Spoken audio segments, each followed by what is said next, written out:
to the growth of our great nation. I'd like to emphasize one thing first.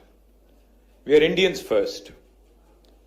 And as Indians with, of course, sub-identity as Telangana, as Telugu, we also, while we want India to prosper, we also want our voices to be heard. And we also want to ensure that the three most important things mentioned in the Constitution, equality, liberty and fraternity, as envisaged by Dr. Baba Saheb Ambedkar, are respected in letter and spirit. So we certainly are opposed to the tyranny of majority, to India being converted into a mobocracy and not democracy. We believe that states that have done exceptionally well should be incentivized, not penalized. We believe that those states that have done exceptionally well in terms of political, economic and other progressive indicators, administrative, education, etc., should not be penalized, and that this would be a travesty of justice. Reducing our voice, reducing our numbers, representation in Parliament, at least the proposal, to go forward with delimitation on the population basis certainly seems extremely unfair. So what we are seeking is a fair delimitation for meaningful democracy. While any federal government if it were to perform in a truly federal spirit, they should be encouraging high-performing states.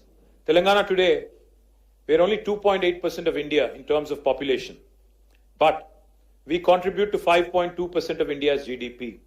So we are literally punching double our weight.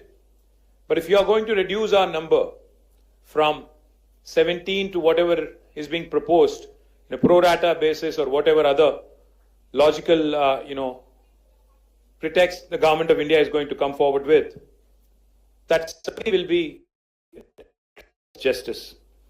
Let me also remind the union government that this is not an imbalance, but it is a fundamental inequity.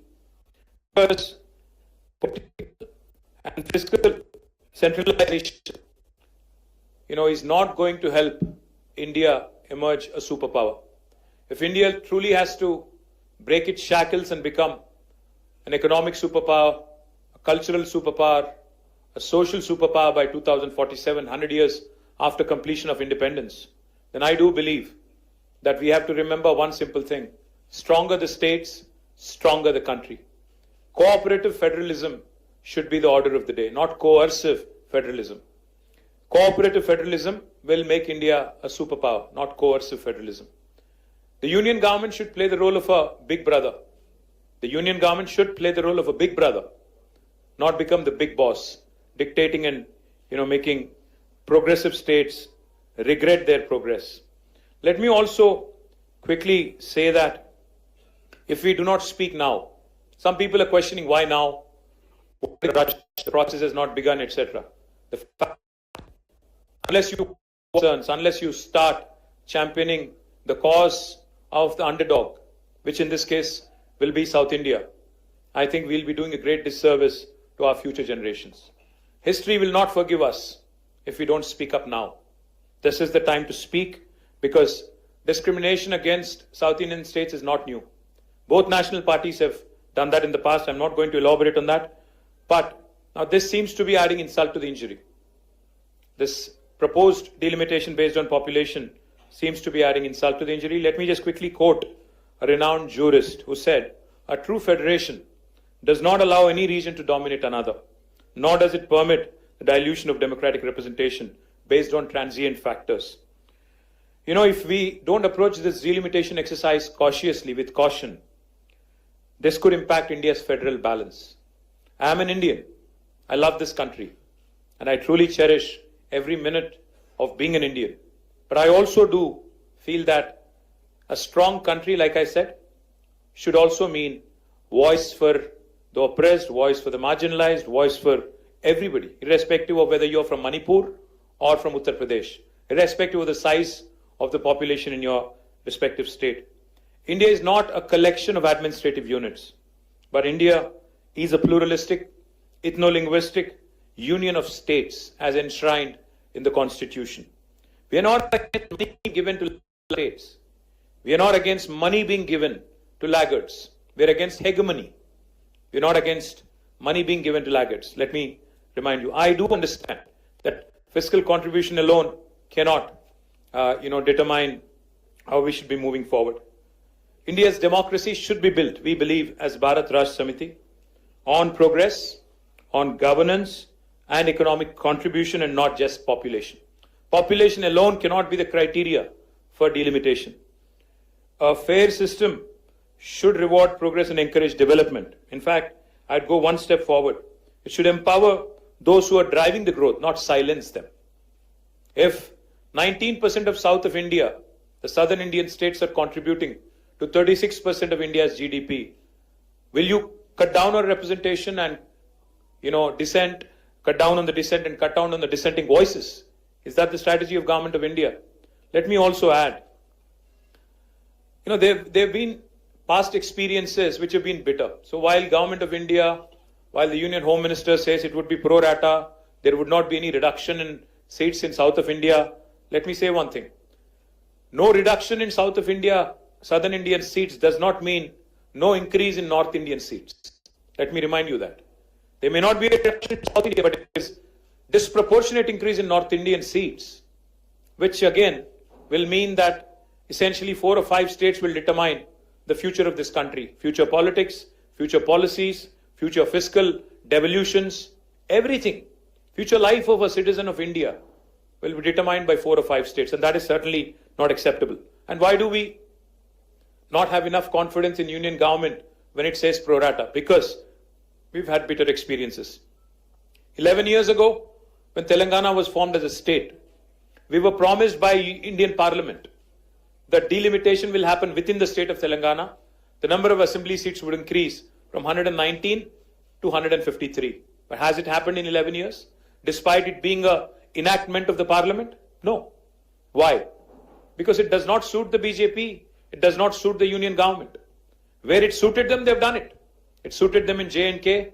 It suited them in Assam. So they've done it there. But it doesn't suit them in Telangana and Andhra.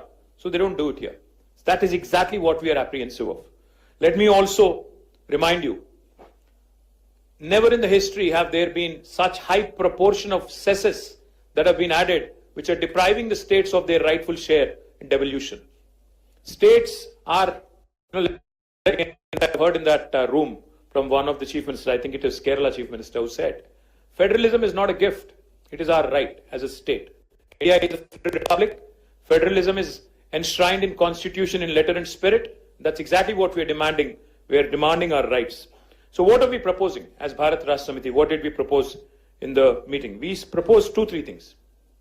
Why is delimitation being done at all? Delimitation is being done because India is a representative democracy. People need voices. Population has increased. So therefore, number of seats has to increase. Yes. But why don't we do this? Normally, all of you know, all the media people also know. A first point of call for a citizen when there is a problem is possibly the local MLA, if not the local corporator or local sarpanch. It could be the local assembly constituency representative. So what we are proposing is, I think union government should go ahead and increase the number of assembly seats within a specific state so that wherever there is an increase in population, all those challenges with respect to representation, with respect to better administration, decentralization, etc. can be tackled. You know why? Because number of MLAs being altered within a state does not tip the federal balance. But if you start tinkering with the number of MPs who are representing in parliament, that will certainly disturb the federal balance. MLAs regularly take care of policies at the state level. But MPs, members of parliament, take care of policy at the national level.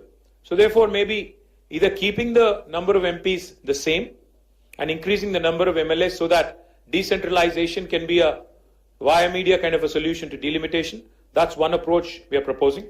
Or secondly, if you're increasing the number, if you're determined to increase the number of seats, then what we are proposing is maybe take the national average growth rate or maintain the same proportion for every state.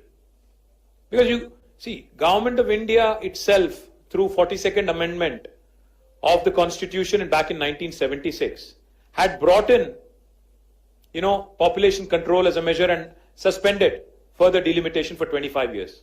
In 2001 again, Atal Bihari Vajpayee government suspended it by 84th Amendment for another 25 years. So for 50 years, we have not increased number of seats. Now, if we are going to increase, then it has to be in same proportion across the country. It cannot be impacting those states that have done economically, educationally, progressively, adversely. And we would also like to propose, this could sound a bit radical. Population alone cannot be the criteria. What if we start asking, 19% of South India contributes to 36% of GDP. So can the South have 36% representation in Parliament? That could be a radical solution. Why population alone should be the criterion for delimitation? Why not fiscal contribution? Why not development? Why not progress?